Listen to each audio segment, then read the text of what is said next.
नमस्कार जंटू में स्वागत है आपका। मैं हूं योगेंद्र। आप देख रहे हैं बड़ी खबर और बड़ी खबर में बात करेंगे बड़े इतिहास की, बड़े उपलब्धि की। चंद्रयान-3 सफल हुआ।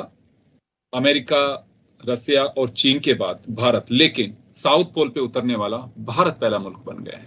ये सबसे बड़ी खुशी की बात है और ये वो सबसे बड़े अहम क्षण है जो लगता है कि वर्षों से लोगों को इंतजार होता है कि चंदा मामा के यहाँ हम भी पहुंचेंगे। हमारा यान वहां पहुंचा और बड़ी खुशी की बात पूरे देश के लिए और दुनिया के लिए भी कहूं, क्योंकि साइंस के लिए बहुत ही जरूरी स्टेप है ये। लेकिन हमारे लिए बड़ी खुशी की बात है, हम उस देश के नागरिक हैं जहां साउथ पोल पे उतरने वाला पहला लैंडर है। तो प्रोफेसर शिवानी हमारे साथ में जुड़ी हुई हैं, लेकिन उससे पहले मैं आपको सुनाना चाहूंगा प्रधानमंत्री नरेंद्र मोदी जो इस वक्त साउथ अफ्रीका दौरे पे हैं, उन्होंने और राजस्थान के मुख्यमंत्री अशोक गहलोत ने इस सफलता के बाद क्या कहा। दुनिया का कोई भी देश नहीं पहुंच सका। अब आज के बाद से चांद से जुड़े मिथक बदल जाएंगे, कथानक भी बदल जाएंगे और नई पीढ़ी के लिए कहावतें भी बदल जाएगी। भारत में तो हम सभी लोग धरती को मां कहते हैं और चांद को मामा बुलाते हैं। कभी कहा जाता था चंदा मामा बहुत दूर के हैं, चंदा मामा बहुत दूर के हैं। अब एक दिन वो भी आएगा। उन सबको मैं बहुत बहुत बधाई देता हूं। इसरो चीफ एस सोमनाथ को,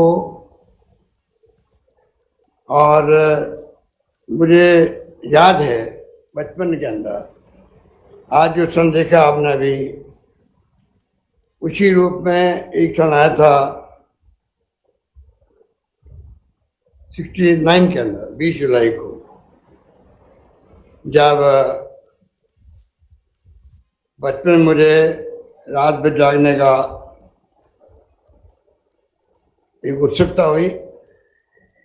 जब अमेरिकन एजेंसी नासा से अपोलो 11 मिशन के तहत चंद्रमा पर मिस्टर नील आर्मस्ट्रॉन्ग और मिस्टर बज ऑल्ड्रिन ने पहली बार चंद्रमा पर कदम रखा, वो क्षण भी मैंने देखा था जिंदगी के अंदर, अपने बचपन के अंदर 20 जुलाई 1969 को।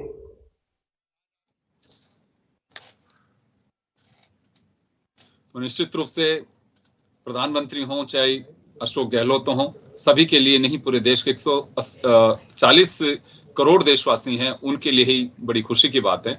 चलिए, इस वक्त हमारे साथ शिवानी जी जुड़ी हुई हैं। शिवानी जी, सबसे अहम सवाल ये होता है, कोई भी आम हिंदुस्तानी ये बात जानना चाहता होगा कि हम लोग मून 3 में सफलता हासिल की है, जो प्रोजेक्ट रहा ये, लेकिन इससे अब साइंस एंड टेक्नोलॉजी के लिए और हमारे लिए ये अभियान जरूरी क्यों था?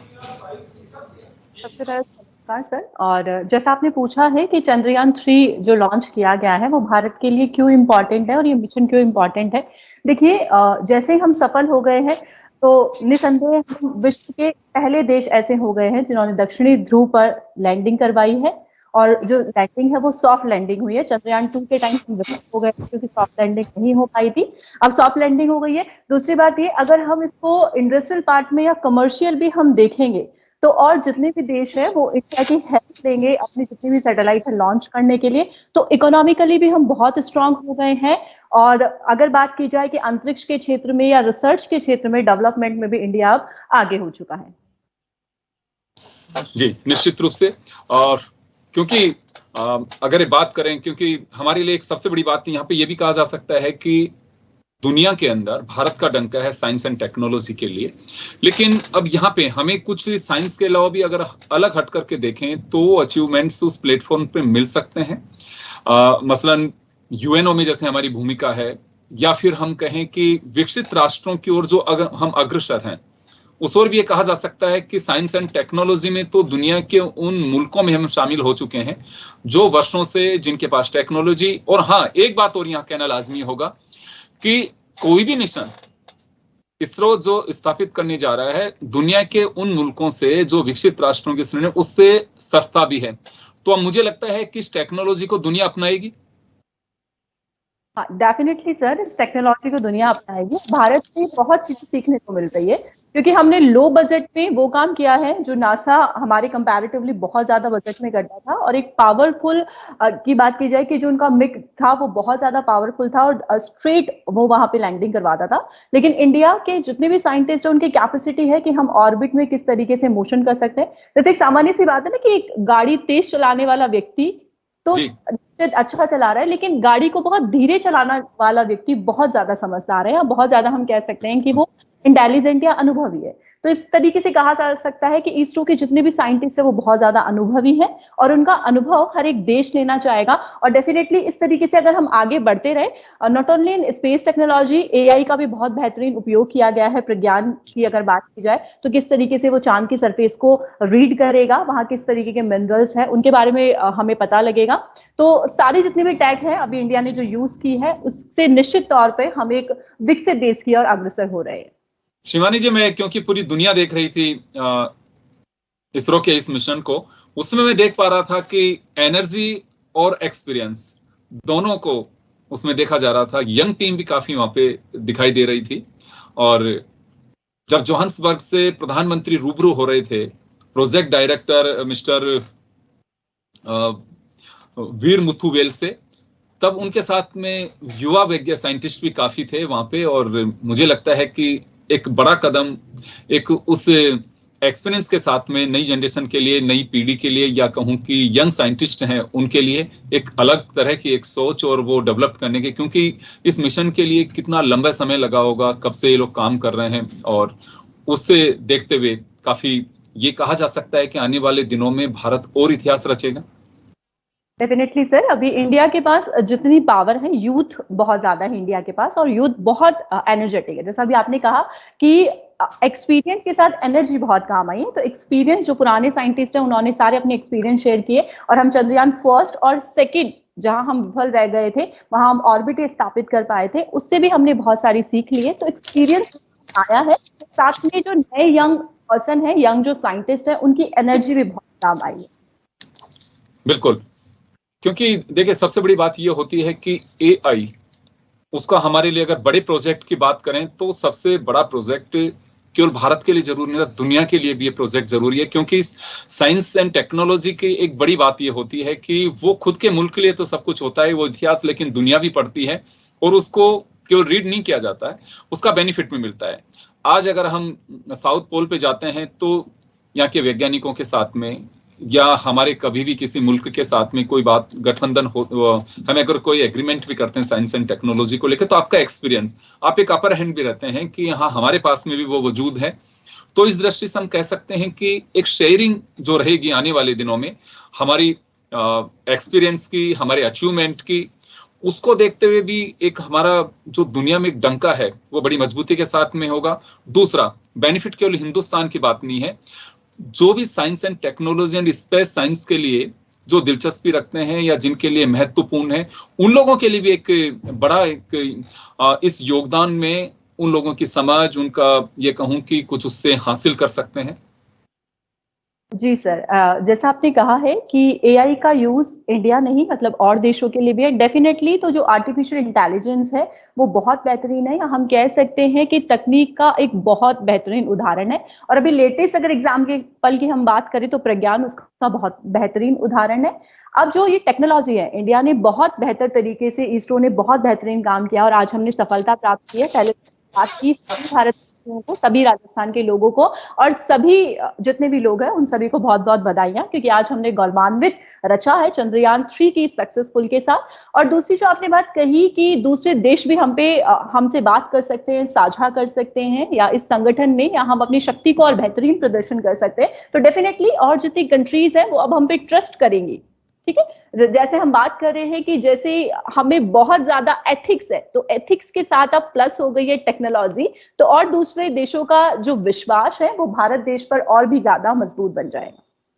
बिल्कुल, क्योंकि पिछले कुछ समय से जिस तरह की चहलकदमी साइंस में हम लोग कर रहे हैं, हमारे साइंटिस्ट दिन रात अपनी परवाह किए बिना देश के उस तिरंगे की, भारत माता की शान की परवाह कर रहे हैं, तो उस लिहाज से हम ये कह सकते हैं कि सफलता जिस ओर जा रही है।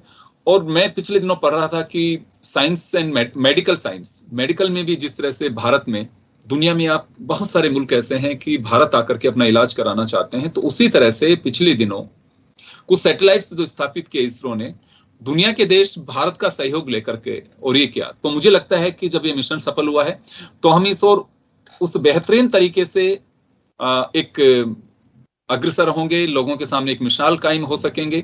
और मुझे लगता है कि भारत की जो बजट है, शायद उसको लेकर के भी नासा हो, चाहे दूसरे जो स्पेस साइंस के ऑर्गेनाइजेशन हो, वो इस बात को लेकर के भी तैयारी करेंगे, कुछ जानकारी हासिल करेंगे। क्या कुछ रहता है आप लोगों का कि एक अचीवमेंट के बाद में किस तरह से आप शेयर कर सकते हैं, कुछ चीजें आप लोग नहीं करना चाहते हो, क्योंकि एक मुझे लगता है कि पॉलिसी का भी एक हिस्सा होता है कि आप किसी के साथ में एक इतना पार्ट आप शेयर कर सकते हैं, नहीं कर सकते हैं, ऐसा कुछ होता है इसमें?